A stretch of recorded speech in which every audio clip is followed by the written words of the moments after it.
اور جس دن ظالم اپنے ہاتھ کاٹ کاٹ کھائے گا اور کہے گا کہ اے کاش میں نے پیغمبر کے ساتھ رستہ اختیار کیا ہوتا، ہائے شامت کاش میں نے فلاں شخص کو دوست نہ بنایا ہوتا، اس نے مجھ کو کتاب نصیحت کے میرے پاس آنے کے بعد بہکا دیا۔ اور شیطان انسان کو وقت پر دغا دینے والا ہے۔ یوں نہیں، جب زمین کوٹ کوٹ کر برابر کر دی جائے گی اور تمہارا پروردگار جلوہ فرما ہوگا اور فرشتے قطار در قطار آ جائیں گے اور دوزخ اس دن سامنے لائی جائے گی، تو انسان اس دن سوچے گا، مگر اب سوچنے سے اسے فائدہ کہاں مل سکے گا؟ کہے گا کاش میں نے اپنی اس زندگی کے لیے کچھ آگے بھیجا ہوتا، تو اس دن نہ کوئی اللہ کے عذاب کی طرح کا عذاب دے گا اور نہ کوئی اس کے جکڑنے کی طرح جکڑے گا۔ جس دن ان کے چہرے آگ میں الٹ پلٹ کیے جائیں گے تو کہیں گے اے کاش ہم اللہ کی فرما برداری کرتے اور رسول صلی اللہ علیہ وآلہ وسلم کا حکم مانتے۔ اور جس کا نامہ اعمال اس کے بائیں ہاتھ میں دیا جائے گا تو وہ کہے گا اے کاش مجھ کو میرا اعمال نامہ نہ دیا جاتا اور مجھے معلوم نہ ہوتا کہ میرا حساب کیا ہے۔ اے کاش موت میرا کام تمام کر چکی ہوتی، آج میرا مال میرے کچھ بھی کام نہ آیا، مجھ سے میرا اقتدار جاتا رہا۔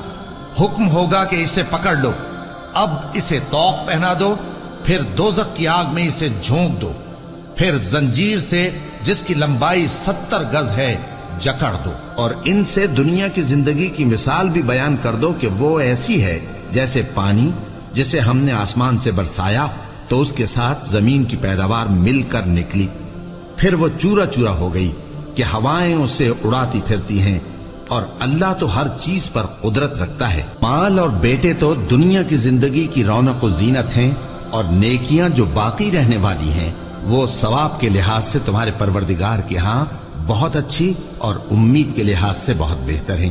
اور جس دن ہم پہاڑوں کو چلائیں گے اور تم زمین کو صاف میدان دیکھو گے اور ان لوگوں کو ہم جمع کر لیں گے تو ان میں سے کسی کو بھی نہیں چھوڑیں گے، اور سب تمہارے پروردگار کے سامنے صف باندھ کر لائے جائیں گے، تو ہم ان سے کہیں گے کہ جس طرح ہم نے تم کو پہلی بار پیدا کیا تھا اسی طرح آج تم ہمارے سامنے آئے، لیکن تم نے تو یہ خیال کر رکھا تھا کہ ہم نے تمہارے لیے قیامت کا کوئی وقت مقرر ہی نہیں کیا، اور اعمال کی کتاب کھول کر رکھی جائے گی تو تم گناہگاروں کو دیکھو گے کہ جو کچھ اس میں لکھا ہوگا اس سے ڈر رہے ہوں گے، اور کہیں گے ہائے شامت یہ کیسی کتاب ہے کہ نہ چھوٹی بات کو چھوڑتی ہے نہ بڑی کو، کوئی بات بھی نہیں مگر اسے لکھ رکھا ہے، اور جو جو عمل کیے ہوں گے سب کو حاضر پائیں گے، اور تمہارا پروردگار کسی پر ظلم نہیں کرے گا۔ کاش تم ان کو اس وقت دیکھو جب یہ دوزخ کے کنارے کھڑے کیے جائیں گے اور کہیں گے کہ اے کاش ہم پھر دنیا میں لوٹا دیے جائیں تاکہ اپنے پروردگار کی آیتوں کی تکذیب نہ کریں اور مومن ہو جائیں۔ ہاں یہ جو کچھ پہلے چھپایا کرتے تھے آج ان پر ظاہر ہو گیا ہے، اور اگر یہ دنیا میں لوٹائے بھی جائیں تو جن کاموں سے ان کو منع کیا گیا تھا وہی پھر کرنے لگے۔ کچھ شک نہیں کہ یہ جھوٹے ہیں اور کہتے ہیں کہ ہماری جو دنیا کی زندگی ہے بس یہی زندگی ہے اور ہم مرنے کے بعد پھر زندہ نہیں کیے جائیں گے۔ اور کاش تم ان کو اس وقت دیکھو جب یہ اپنے پروردگار کے سامنے کھڑے کیے جائیں گے، وہ فرمائے گا کیا یہ دوبارہ زندہ ہونا برحق نہیں؟ تو کہیں گے کیوں نہیں، ہمارے پروردگار کی قسم بالکل برحق ہے۔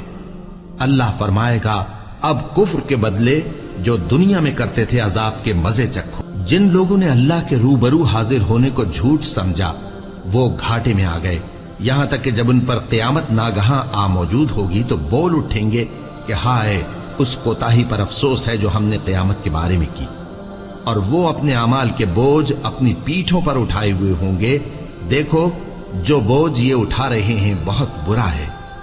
اور دنیا کی زندگی تو ایک کھیل اور مشغلہ ہے، اور بہت اچھا گھر تو آخرت کا گھر ہے، یعنی ان کے لیے جو اللہ سے ڈرتے ہیں۔ کیا تم سمجھتے نہیں؟ یہ لوگ اسی طرح غفلت میں رہیں گے یہاں تک کہ جب ان میں سے کسی کے پاس موت آ جائے گی تو کہے گا کہ اے پروردگار مجھے پھر دنیا میں واپس بھیج دے تاکہ میں اس میں جسے چھوڑ آیا ہوں نیک کام کیا کروں۔ ہرگز نہیں، یہ ایک ایسی بات ہے کہ وہ اسے زبان سے کہہ رہا ہوگا اور اس کے ساتھ عمل نہیں ہوگا، اور ان کے پیچھے برزخ ہے جہاں وہ اس دن تک کہ دوبارہ اٹھائے جائیں گے رہیں گے۔ پھر جب سور پھونکا جائے گا تو نہ تو ان میں قرابتیں رہیں گی اور نہ ایک دوسرے کو پوچھیں گے۔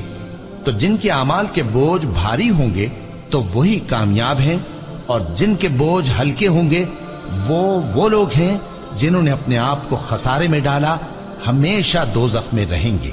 آگ ان کے چہروں کو جھلس دے گی اور وہ اس میں بد شکل ہو رہے ہوں گے۔ کیا تم کو میری آیتیں پڑھ کر نہیں سنائی جاتی تھیں؟ پھر تم تو ان کو جھٹلائے ہی جاتے تھے۔ وہ کہیں گے اے ہمارے پروردگار، ہم پر ہماری کمبختی غالب آ گئی اور ہم رستے سے بھٹک گئے۔ اے پروردگار، ہم کو اس میں سے نکال دے، اگر ہم پھر ایسے کام کریں تو ظالم ہوں گے۔ فرمائے گا کہ اسی میں ذلت کے ساتھ پڑے رہو اور مجھ سے بات نہ کرو۔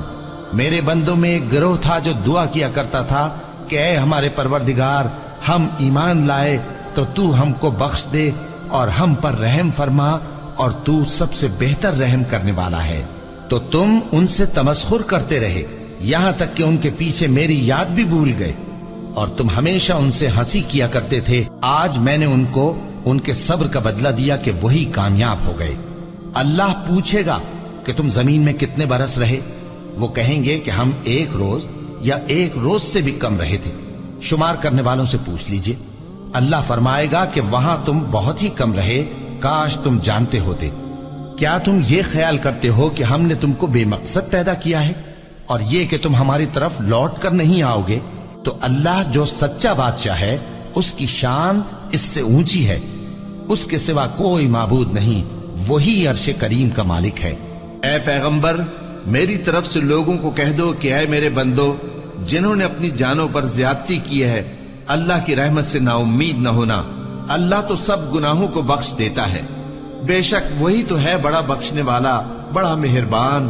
اور اس سے پہلے کہ تم پر عذاب آ واقع ہو، اپنے پروردگار کی طرف رجوع کرو اور اس کے فرما بردار ہو جاؤ، ورنہ بعد میں تم کو مدد نہیں ملے گی۔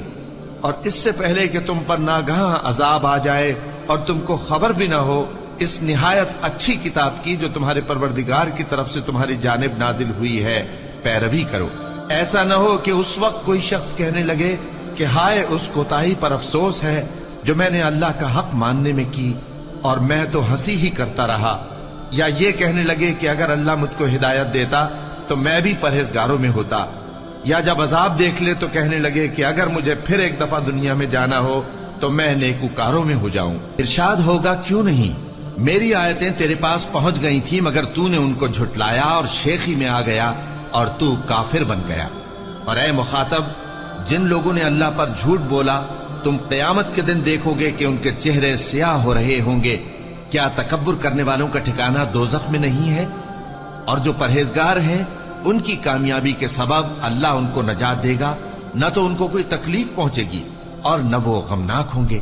اللہ ہی ہر چیز کا پیدا کرنے والا ہے اور وہی ہر چیز کا نگراں ہے۔ اسی کے پاس آسمانوں اور زمین کی کنجیاں ہیں، اور جنہوں نے اللہ کی آیتوں سے کفر کیا وہی نقصان اٹھانے والے ہیں۔